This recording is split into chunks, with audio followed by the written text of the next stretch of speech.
Welcome to the Widowed Parent Podcast with your host, Jenny Lisk.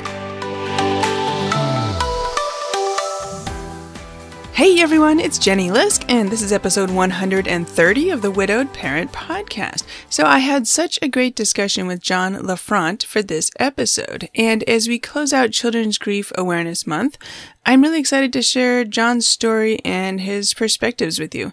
He lost his dad when he was just 24, and he had to step in and help care for his 6 younger siblings who were children and teenagers at the time, and to help them with their grief, both in the short term and also over the longer term. So I know you will learn a lot from what Jon has to share with us today. But before we jump into our discussion, I wanted to let you guys know some news from here. So first of all, I am celebrating right now this week that the Widowed Parent Podcast has just turned 4. So believe it or not, the podcast started on November 28th of 2018. And I remember that time well. I was thinking probably all year about starting some kind of podcast, toying with ideas, trying to think about how it made sense, how to structure it, and, how to put the whole thing together. And, there were a lot of things, what kind of equipment to use and what kind of hosting, where to, the technical aspects and how to get it on Apple and Spotify and Google and all those things. But the hardest thing, I think, for me was not any of that stuff. I mean, that stuff is learnable, right? You can ask people and you can research in Google and figure that out.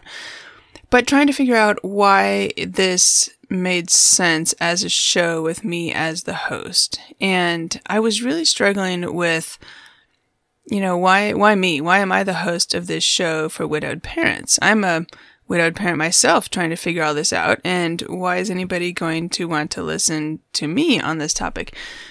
And I really struggled with that. And finally, I figured out that I was looking at it kind of the opposite of the way that I could look at it. I realized that the show made sense precisely because I was a widowed parent, struggling with these same things that you guys are struggling with, and that I could go out and interview people and ask them all the questions that I wanted to ask and all the questions that I hear from my listeners that they want to ask.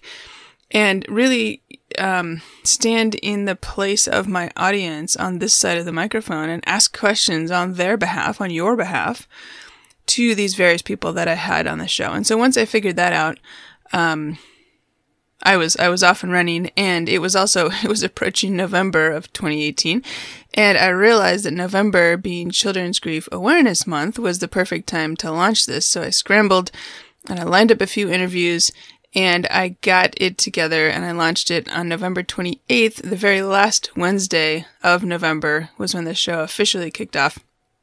So, again, 2018. So crazy to think now we're on episode 130 this week, which is very exciting. I wanted to read to you guys. I posted yesterday on social media about this, and someone commented on LinkedIn.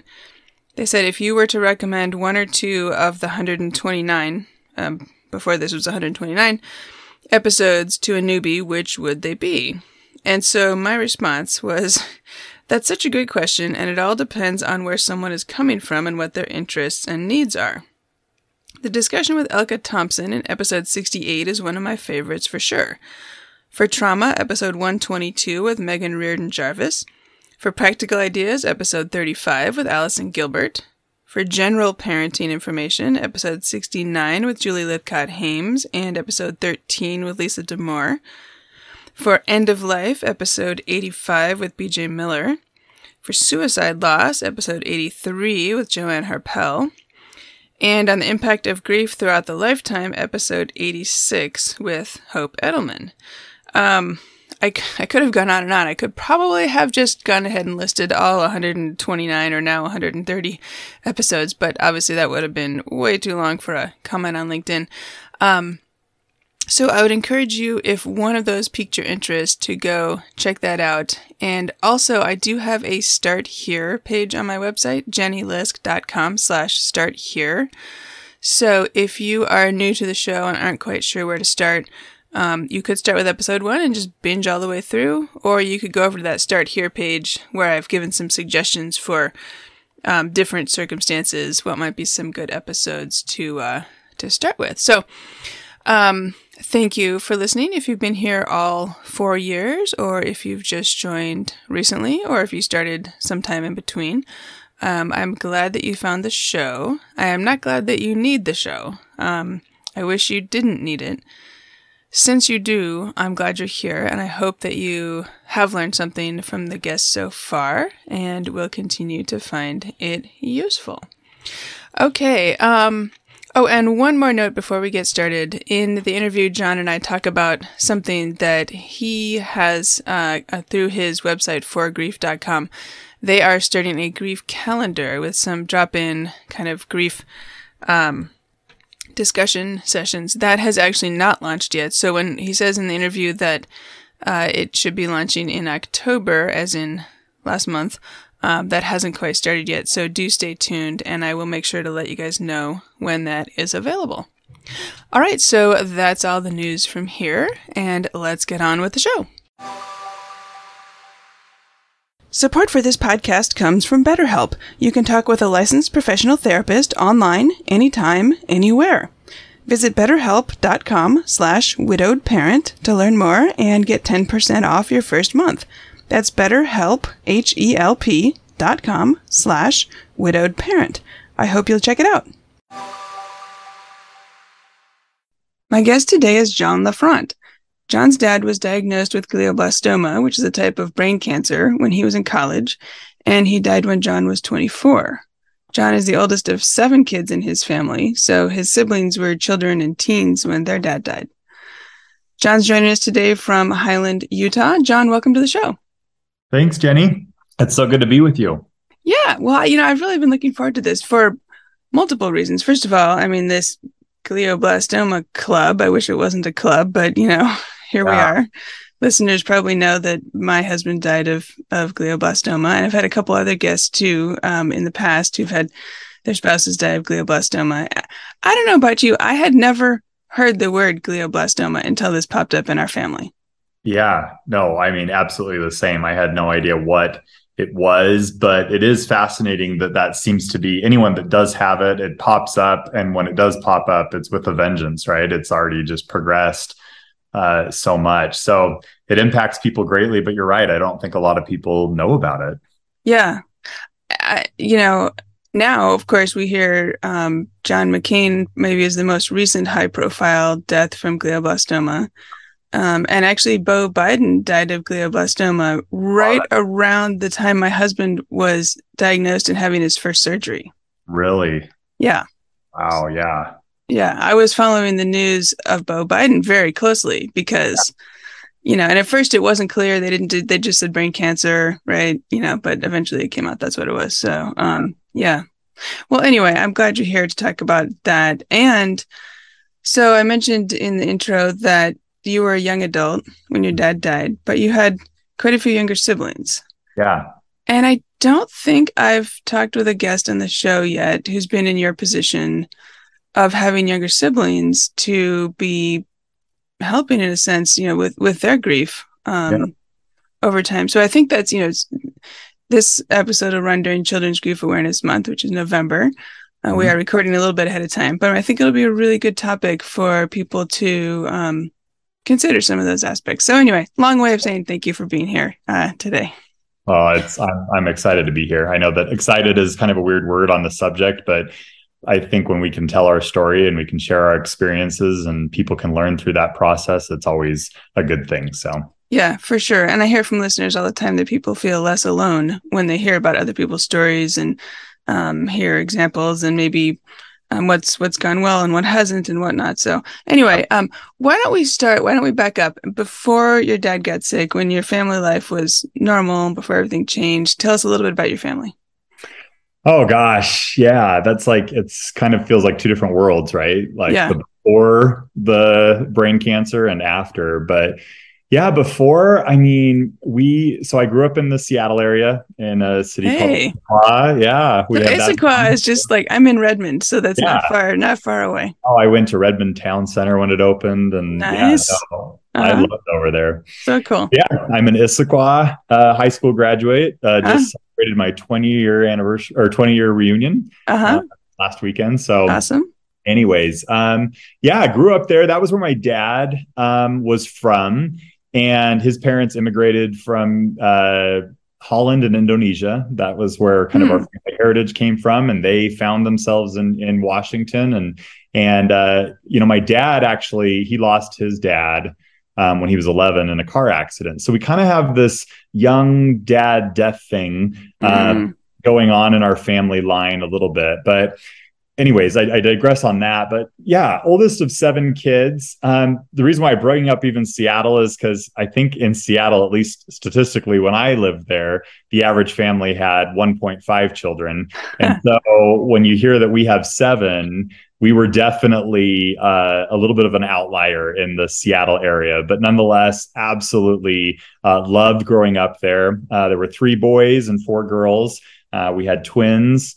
And the youngest, Abby, there was a 7-year gap between the twins and Abby. So we kind of had this little sidekick that hung around us. And I think I was a sophomore in high school when she was born. Mm. I remember going to the payphone with whatever change I had and always checked in on my mom to see if the baby had come that day. But yeah, I mean, we were just kind of a normal all-American family. My parents bought a lot in it was a 5-acre lot in the Issaquah area, and we built a house on that lot. We lived in a single wide trailer while we were building it, and just had a fun adventure out there in nature, and just had a very close relationship and awesome parents. And we were a faith-filled community. I mean, we went to church every Sunday, and had a lot of support from that group as well. And I don't know. I mean, it was as normal as normal can be, for sure. Yeah. And I kind of thought that that's the way life would be, for the rest of our lives. But Right. it turned out different than that. Yeah. Okay. So, and then when you were in college, then things changed. So how did you find out your dad was sick, or how did he find out? Yeah. So I actually, in between, kind of at the beginning of college, I took a 2-year sabbatical, and I actually served a church service mission in Japan. And so I was over there for 2 years. My parents didn't ever visit me. I didn't ever come home. That was kind of the way the mission experience was. And on the last week of my mission, I was preparing for my mom, my dad, and my older sister to come to Japan. And they were going to pick me up, and we were going to spend 10 days in the country, exploring and meeting all the people that I grew to love and the culture. And I had this awesome itinerary. I was so excited about it. And about 3 days before their scheduled arrival, I got a phone call at 6 o'clock in the morning to let me know that my dad, who was 43 at the time, had been diagnosed with stage 4 brain cancer, and that they would no longer be coming to Japan, and that they would be changing my flight arrangements so that I could get there as soon as possible.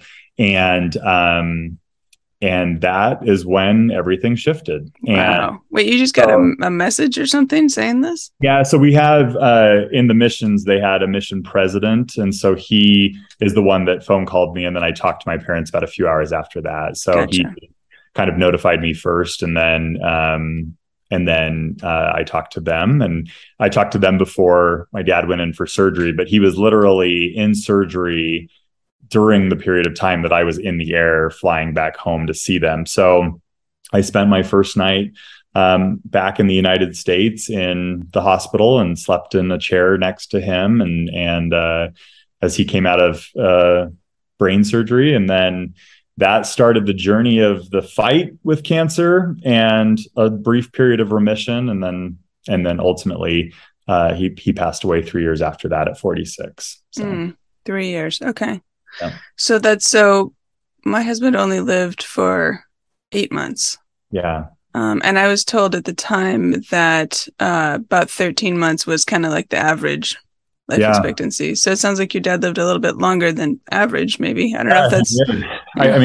the statistic that they had told me then, and that's all kind of promising that it's longer, but I think it was 80% died within the first 6 months. It was the statistic that they were telling us back then. So I don't know if that's gotten better, but I think, yeah, the problem is that by the time it manifests itself, it's just so advanced. And because so many die so frequently, they don't have enough data to even know how to fight it, from what I gathered. And so, yeah, but he did. And we did have a period where he was in remission, which was a blessing. I mean, we had probably a year and a half, and we thought, hey, maybe we beat this.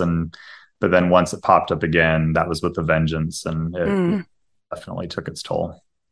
And my understanding is that it's glioblastoma in particular, so aggressive, and that even if they, think that they radiation or whatever got all the cells, that if it leaves, a small number, that they just remultiply so quickly. Yeah, and it spreads throughout the body, right? So yeah, for him, it was hard. What had actually happened is he had contracted spinal meningitis, and then they can't fight both. Like, spinal meningitis is actually very treatable, but if they treat it, they couldn't do the cancer treatments. And so it was, I remember that day in the hospital, because my mom, I became kind of her sidekick as the oldest, right? And so had to, at a young age, kind of step into this role of helping with the kids, but then also being there for my mom, which I was very young. I mean, this was not something that I was conditioned for at all. But I remember that day in the hospital, because the doctors, there was a whole team of doctors, and they laid that out for us. And they basically said, so we need you to choose. Would you like him to die of meningitis, or would you like him to die of brain cancer? And then they weighed out the pros and cons, and then they let us choose. Wow. And so that was a massive decision to obviously make. And it was, really, really hard. You're like, I don't like those choices. Give me another one, please. Yeah, that was when the world came falling down. I mean, you always feel that the second you hear the cancer diagnosis, but that was when it was kind of the checkmate situation of like, okay, we've now exhausted all options, and this is the reality of where we're at. Yeah. Yeah. Wow. Okay. So you were 24, I think you said, when he died. And so how old were your siblings then? We were every 2 years is when we were all the way down to number 5 and 6. And then there was a 7-year gap. So my youngest sister, Abby, was 9 years old, passed away. So 6 years old was diagnosed. And then the next youngest ones were in high school. Yeah. Or middle school, high school age. Yeah.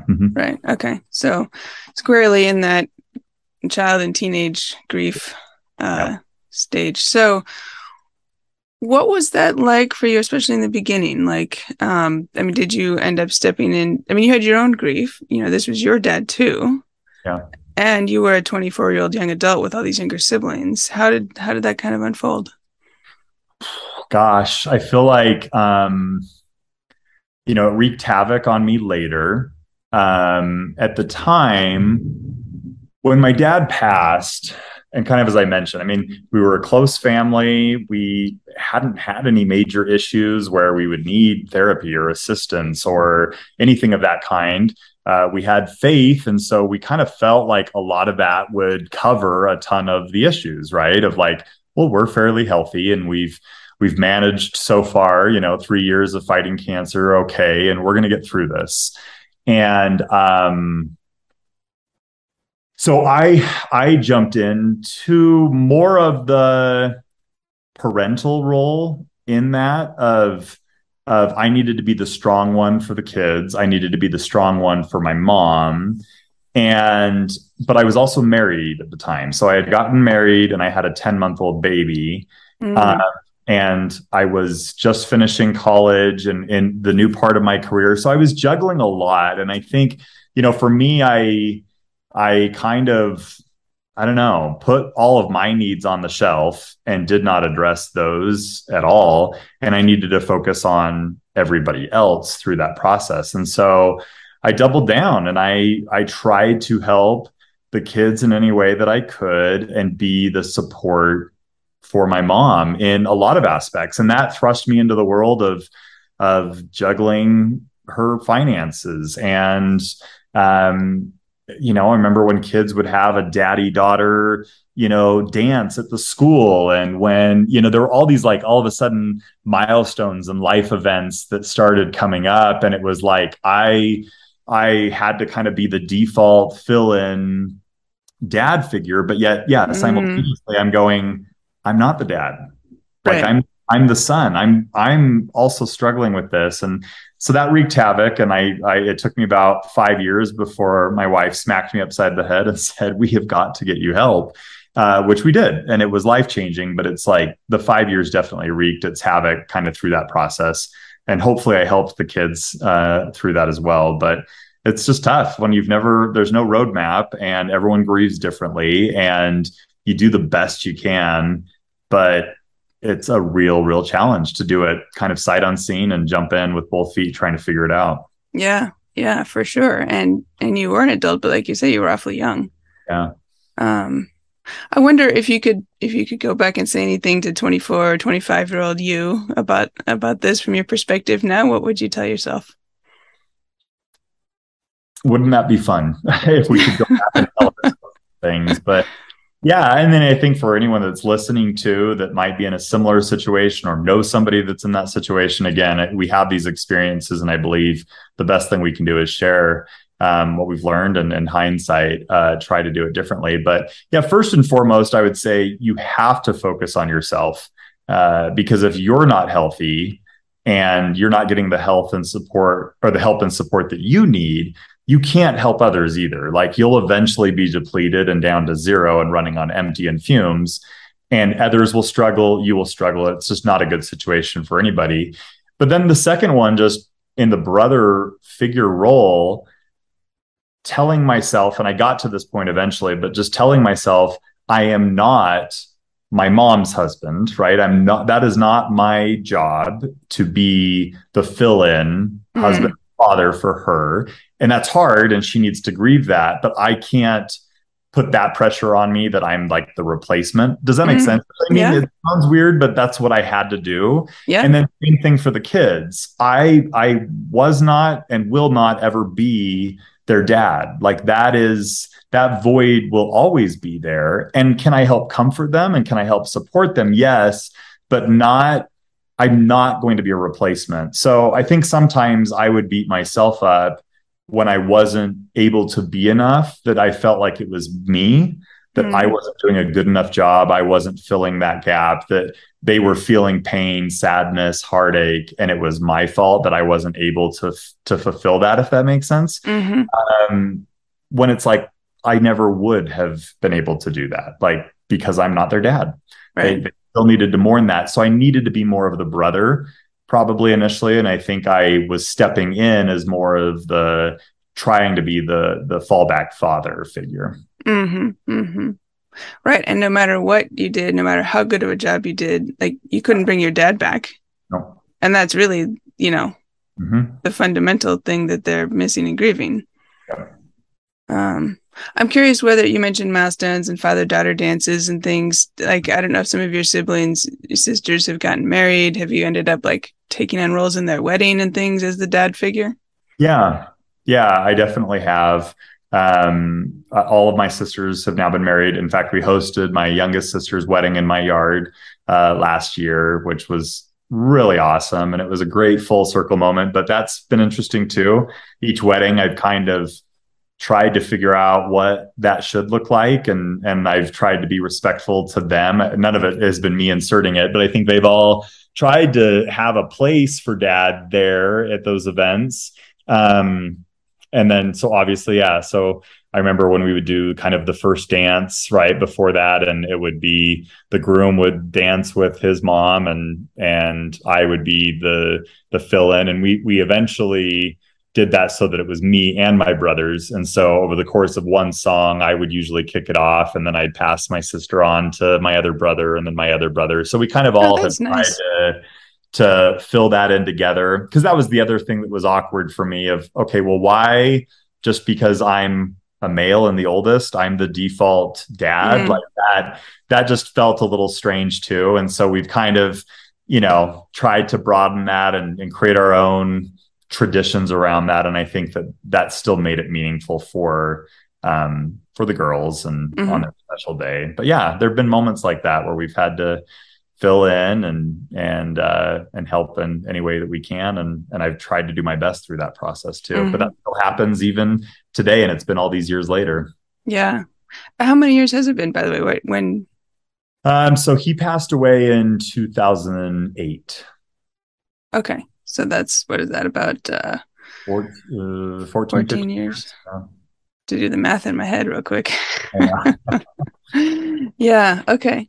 You know, one of the things that I'm curious, sometimes you hear, and I wonder if anybody said to you explicitly or if you somehow came up with this on your own, but sometimes people will say, you know, when a dad dies, for example, they'll say to the oldest son, now you're need to be the man of the house or the man of the family. And sometimes that oldest son might be like 12 or something. Right. I mean, is that something that, you know, that you heard or picked up on somehow? Oh, often. Yeah.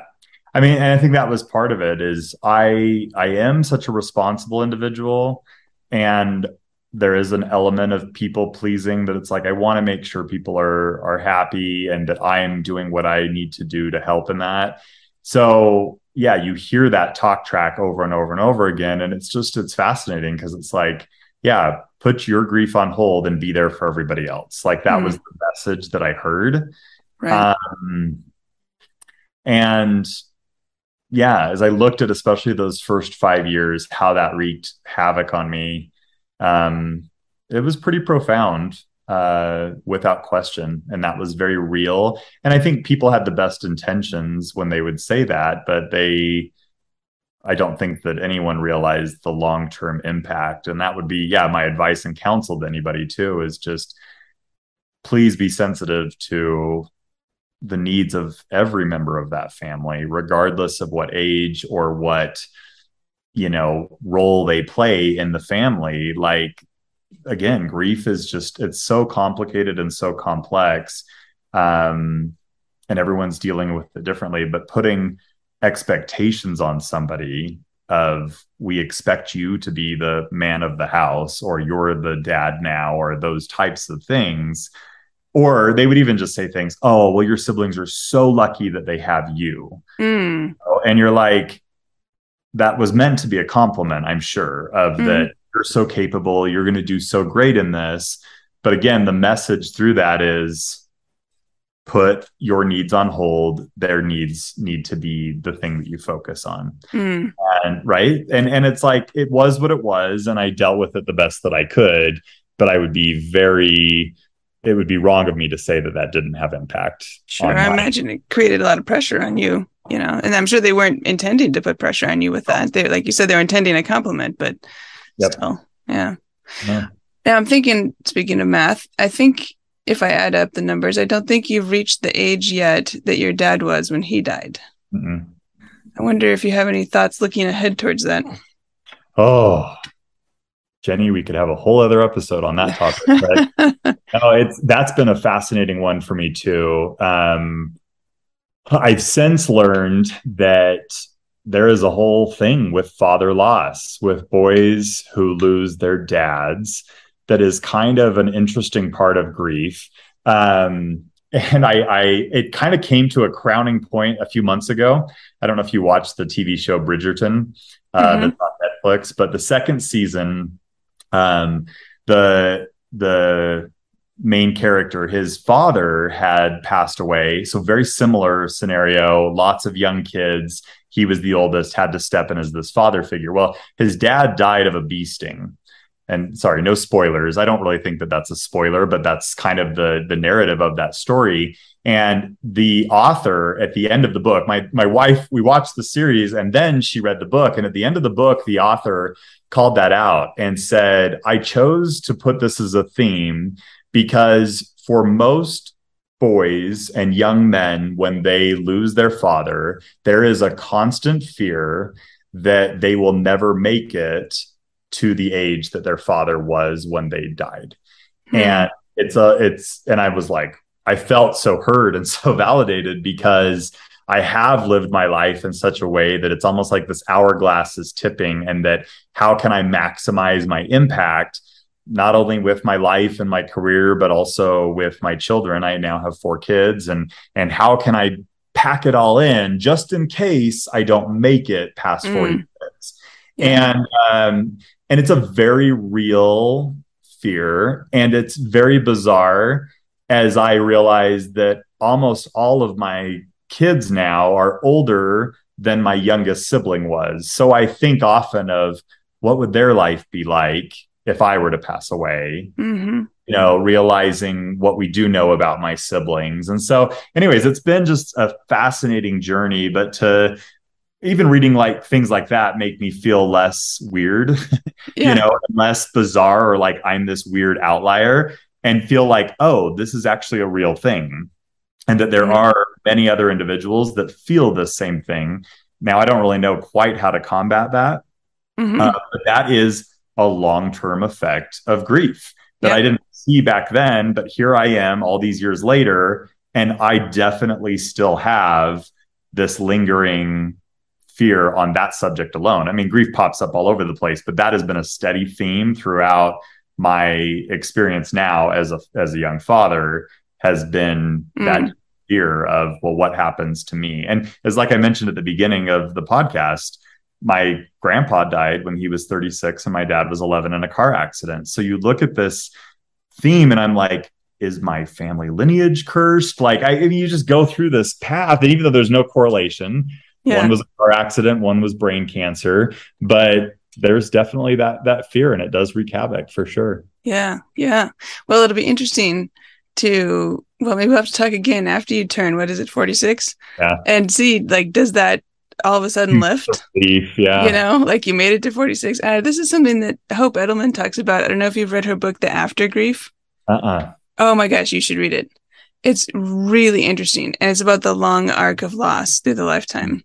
And of course, she focuses on motherless daughters, especially. Sure, But this particular book is not just for motherless daughters; it's for grievers in general.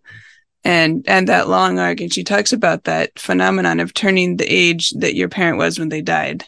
Yeah. Approaching that age and turning that age, and it's I forget what she calls it, a grief, something. It kicks up your grief in an interesting way.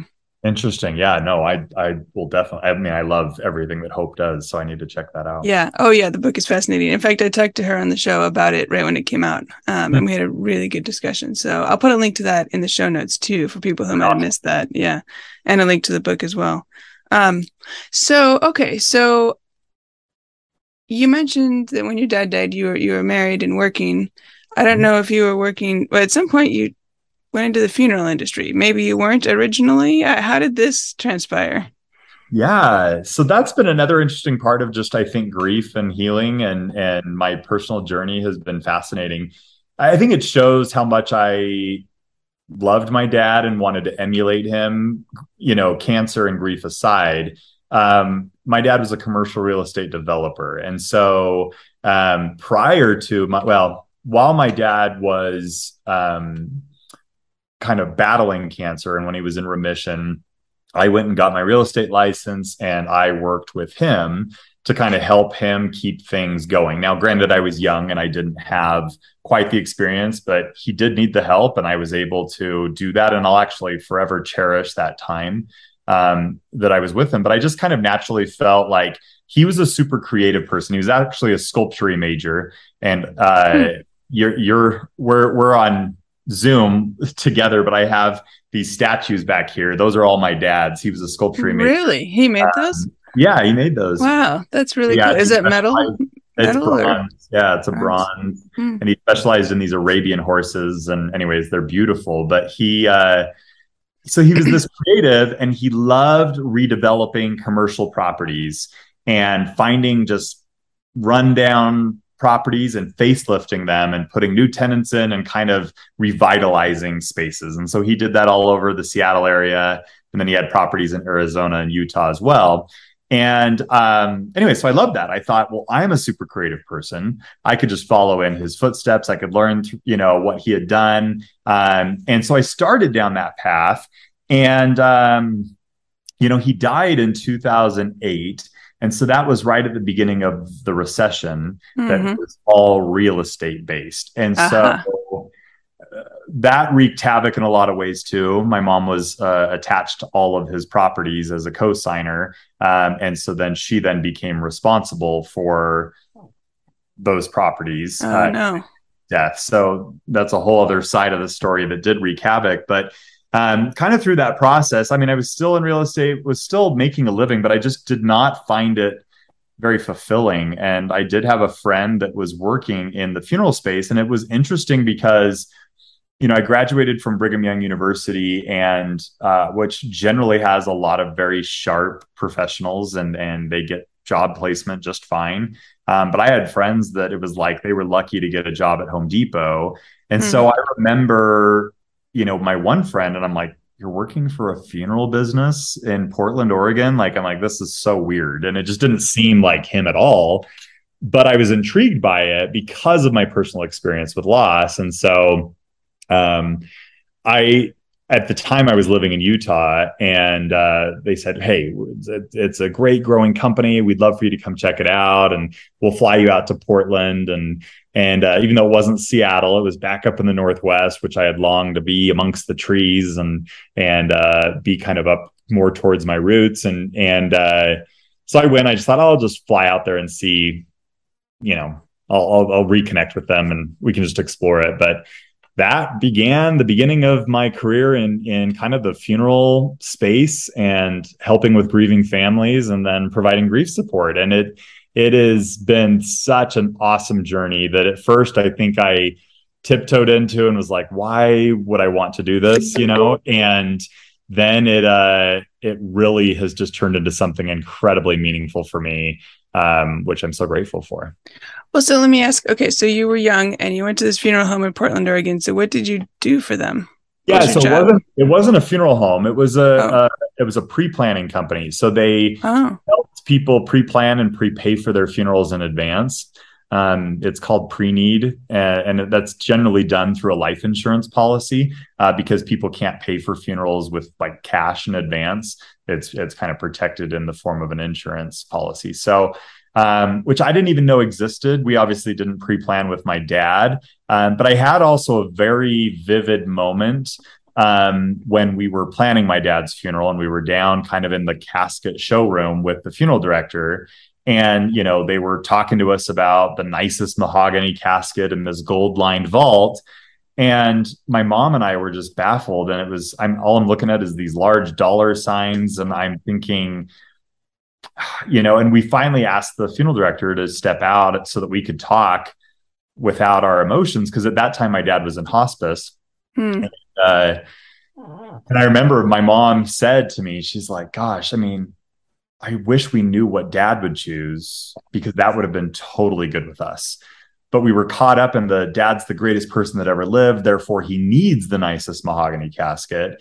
And that is a very common experience for a lot of people when they're either grieving because the death just occurred, or even in hospice, is that you get caught up in those emotions. And so the whole concept behind the pre-planning is plan ahead, because it's an inevitable event. It's going to happen, but do it when you're in a healthy place and you're thinking rationally. And if you can make those decisions, your family will avoid those moments at the funeral home where they're stressing about what they need to do, and they can actually just be together as a family and with their friends and with their support, connecting, sharing stories, and memorializing that person in a totally different way than spending all their time at the funeral home, picking out all the details, right?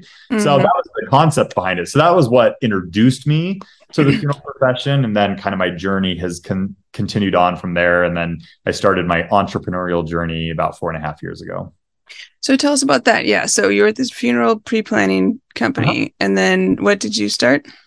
Yeah. So I started a business. It was called the Domani Group. It's kind of gone through a few iterations on names and the types of solutions. But through my experience in the space, I definitely learned that two sides of it. Number one, because I had lost my dad, I had the experience of a grieving family and what the families need. And then now I had all this work experience, understanding more of the business aspect of funeral service. And I truly value funeral service, and I value what funeral directors do. And I believe more needs to be done there too, to educate families on why these rituals even exist, because I think that there is an element of grief and healing that can exist in that space. And if you understand the why behind a lot of it, that can be super helpful to at least put you on the right path. But I saw there was a massive disconnect there still. There was more opportunity to help the funeral homes serve the families even better, especially as it related to the grief side of it, and the aftermath of the service. Because, my experience was the funeral went fine. I mean, it was a very traditional service, and I don't have any major issues with how that went down. And we were pleased with it. But it was like the second the funeral was over, we were just left to figure it out on our own.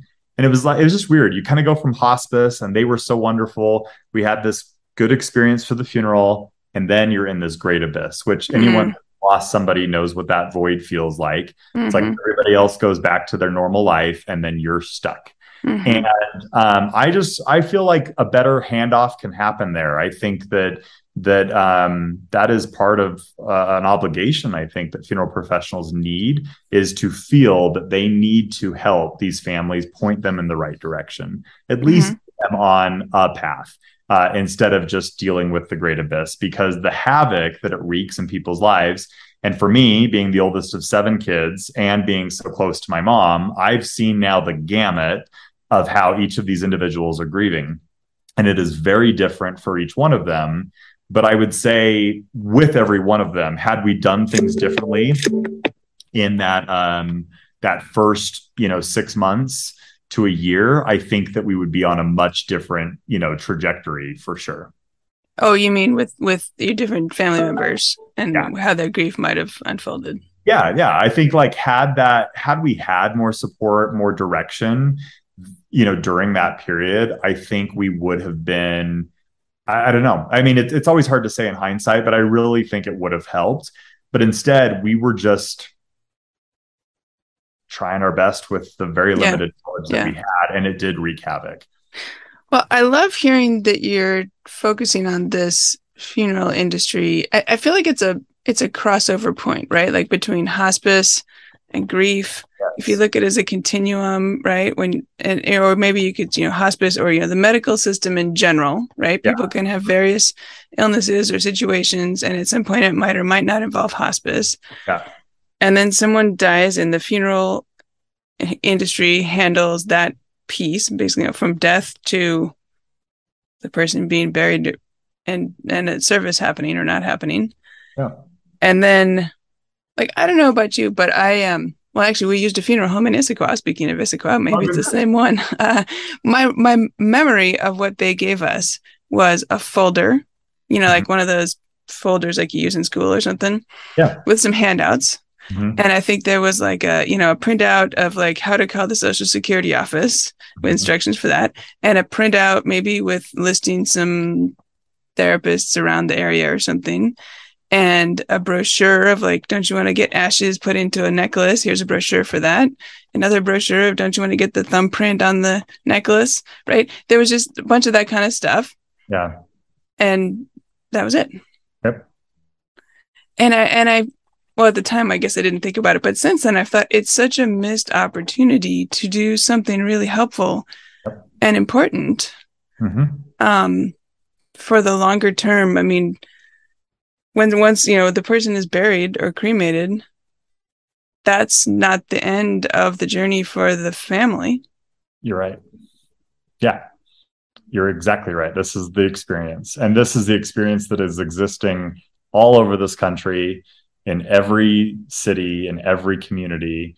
And it is, as I've talked to therapists, whether they're specializing in grief or not, when you get to the epicenter of why people are struggling with alcohol abuse or drug abuse or, all sorts of different things, or depression, or, when you peel back the layers of that onion, so often the epicenter is a grief event. Now, what you and I focus on is the physical loss of the people that we love, right?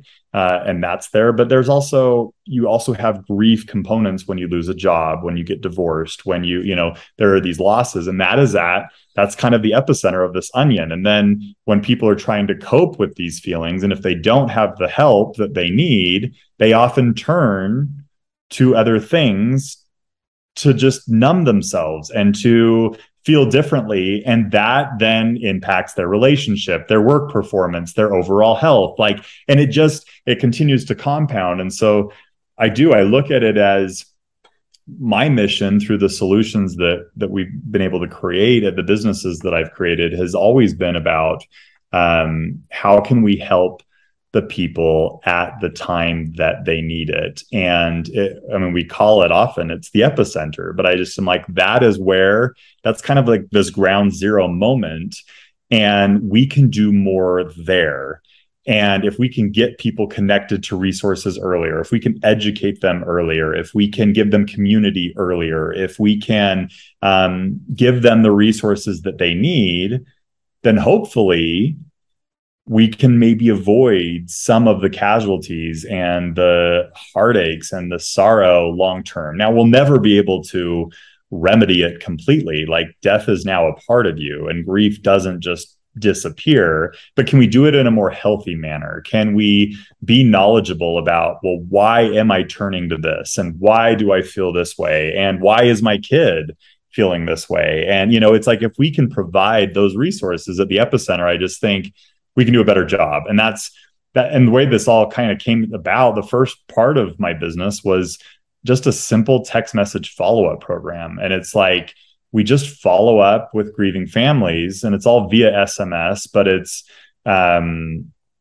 behalf of the funeral home, and it's all live text message responders. So we have people that just dialogue with grieving families, and we did over 2 million messages last year through our system.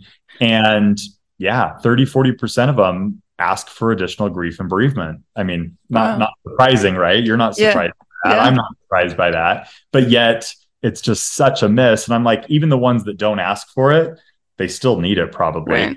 I mean, I think they for sure do. So this text message thing you're talking about, that's not something that an individual can go sign up for. It's something that their funeral home might offer as a service to their client families. Yeah. The way that is built. So there's 2 solutions here, but the first one, yes, it's a business solution for funeral homes. Gotcha. So kind of to this point, they get so busy and they just go from one funeral to the next. We say, hey, let's take this burden off of you. We'll step in, and on your behalf, we're going to help these families. And so we keep in touch with them all the way up through the anniversary of the death. So for the first year, it's on those pivotal moments of the birthday of the deceased, the anniversary of the deceased, during the holiday season, and the first one is 2 weeks after the funeral service. That's the first time we reach out. And it is just simply, hi, Jenny, this is John. I'm just wanting to reach out and check in and see how you're doing. We know how hard these first days and weeks can be. Please let us know if there's anything we can do for you. We do that, the floodgates just open. And it's really sweet to be that person. First, when we launched this, people were like, texting? That's so impersonal. And I'm like, it's fascinating that, we have we do have over 50% do respond on that first message. So the response rate is very high. But we have people that'll send us pictures of their home improvement projects that they're doing at 2:00 in the morning because they can't sleep. And people on the anniversary that say, you're the only person that remembered their anniversary. I mean, they're just like these meaningful things that I'm like, I can't believe we've been missing out on this opportunity. Yeah. When we do that, then at the right place and at the right time, we're able to give them resources. And that's where then For Grief was built, forgrief.com. And that is also a resource where we can provide kind of best in class partnerships and resources and content. And we're continuing to now invest in that on a greater scale right now, which we're really, really excited about. But and it just helps. And we see people log into the site at 1 and 2:00 in the morning, kind of same thing. It's like they're up, in that moment of grief and they're alone. But we can be a place where they can turn and they can find help and support. Yeah. Oh, that's great. I'm glad you're doing that. And before we run out of time, I want to ask you, I think with For Grief, you're working on some kind of calendar service, something or other. Can you tell us about that? And when's that coming? Yeah, we're so excited about that. So it's the website is live and but it is getting revamped. So we're redeveloping the site, and one of the new features of the site is what we're calling the grief calendar. So imagine going to your community center or even like a gym, right? And you see a calendar and you see classes that are there. And you may decide that you want to go to Pilates or you want to go to yoga or you want to go to your spin class.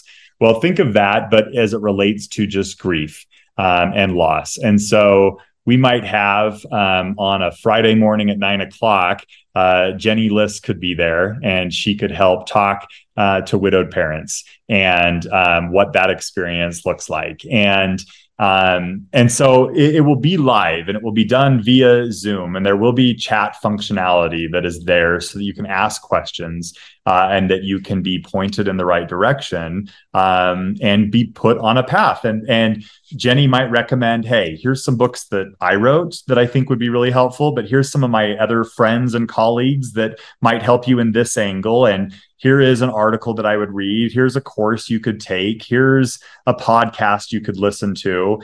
It's kind of that go to the epicenter of it. Let's find people that are dealing with the similar type of grief that we might be experiencing. So we're not wanting to just solve grief generally and broadly because it's more complicated than that. Let's get really down to the nitty gritty on what these individuals need, and let's provide those resources. And those resources will be made free to the people that go there. It's when you log into the grief calendar, that is going to be an opportunity for you to be able to. It's a good starting point. It's kind of like you would go to your community center and have an information session and talk to specialists and get the resources you need and start your journey.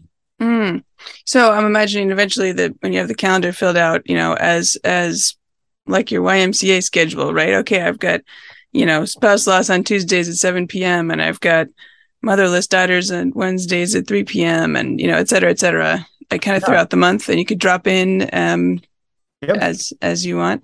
Yeah. And I think we'll probably record the sessions too. So if you work during that time and you can't get in, we can send you a link to the recording and you can watch it on your free time too. So we want to make it as interactive and as available as possible to meet. I mean, we're obviously working with funeral homes in all 50 states actually, and Canada.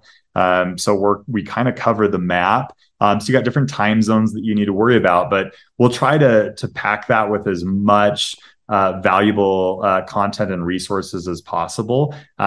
So exactly that. You can pick those out and kind of curate it to what your needs are. And is it open to individuals, or do you have to go through a funeral home? Yes. So For Grief, we send it out, on behalf of the funeral home, but it is a live site for absolutely anybody, obviously. So it's not password protected or anything. You can go to the site today. So it's just forgrief.com. And it's as simple as that. It's all things for grief. Mm-hmm. And we'll continue to build things out. We do have courses. We do have downloadable content that you can have access to. We do, in conjunction with Reimagine, we do the Past and Present series, which Jenny has been a guest on that before. And Allison Gilbert, who is also a dear friend and grief author and expert who lost both of her parents at a fairly young age.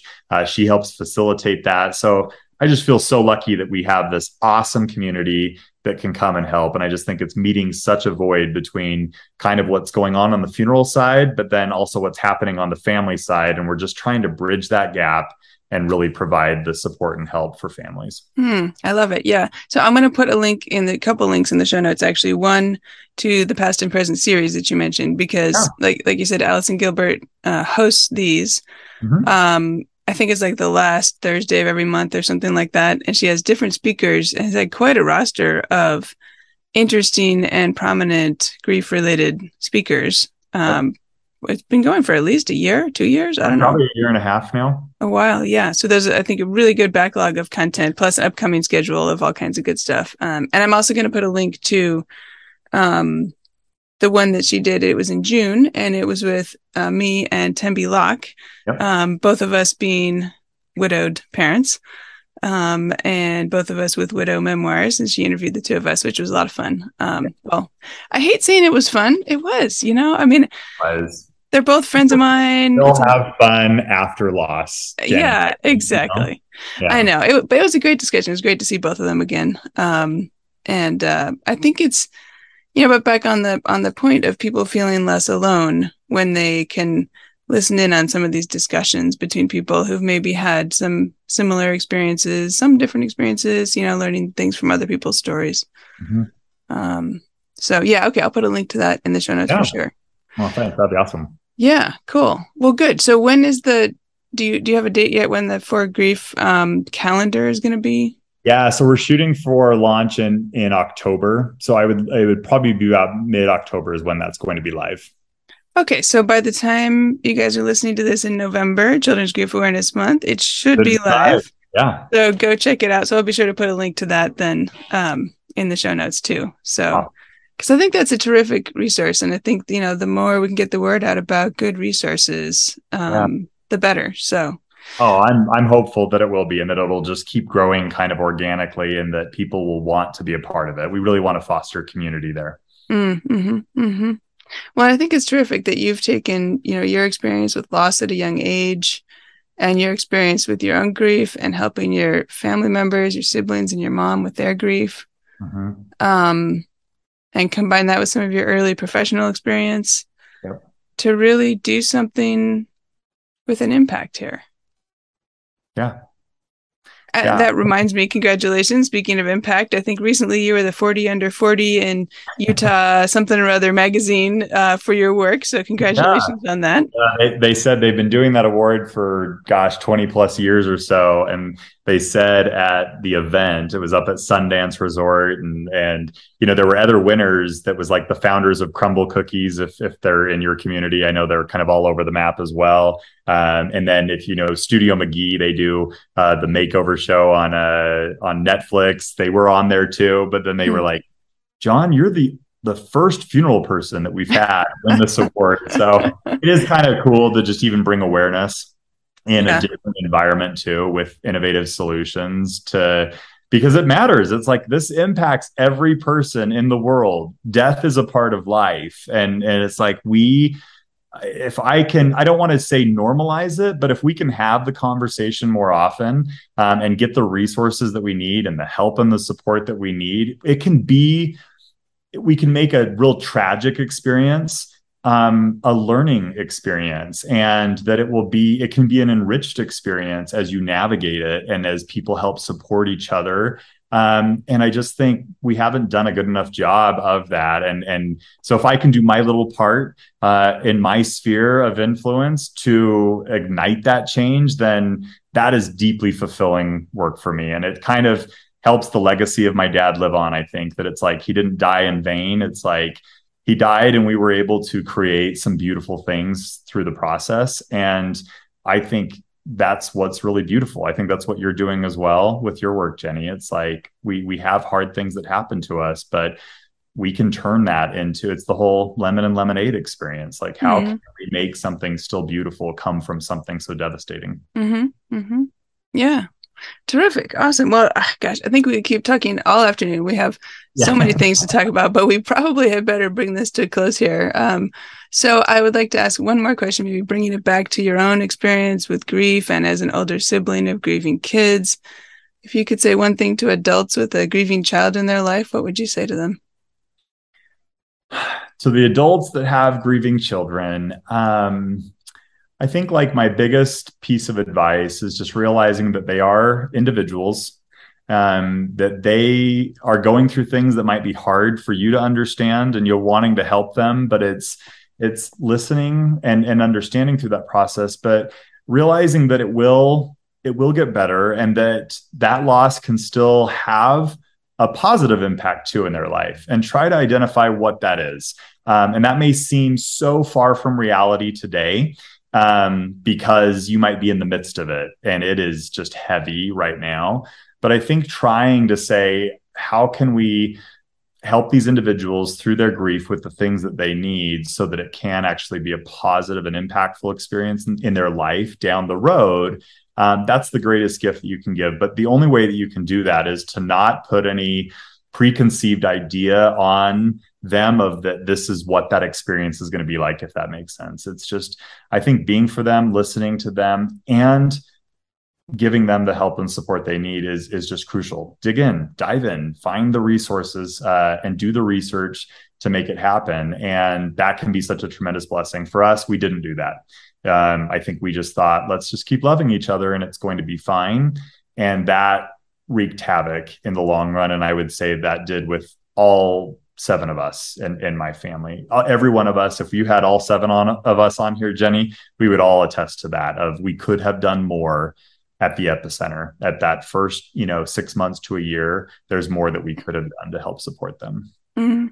Okay. Well, thank you so much. I think that's a great place to end. So my guest today is Jon Lefrandt, who's the founder of For Grief. So Jon, where can listeners find you and find For Grief if they want to access all your resources? Yeah, I'd say the best place is forgrief.com, but we're also on social channels as well. So you can find us on Instagram. It's for_grief. FOR, not FOUR, For Grief, but we're also on Facebook, and we do have a Facebook community group as well that is private, but we ask a few questions, and if you answer them honestly and right, we can definitely let you into that group as well. But those are the places where we are most often. But yeah, come to those, and you'll get notifications about the past and present series and the grief calendar that'll be coming out, and other things that I'm sure Jenny and I will continue our conversations in other meaningful ways also. So let's keep the conversation going over there.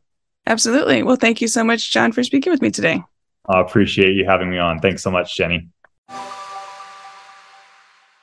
I hope you enjoyed my interview with Jon Lefrandt as much as I did. You can find show notes and all the links at widowedparentpodcast.com. Look for episode 130. And if you're finding the Widowed Parent Podcast helpful, please consider supporting the show. It's easy. Just go to buymeacoffee.com/widowedparent. That's buymeacoffee.com/widowedparent. As always, thank you for listening. And until next week, remember, you've got this. Thank you for listening to the Widowed Parent Podcast with your host, Jenny Lisk. Connect with us on social media and at widowedparentpodcast.com.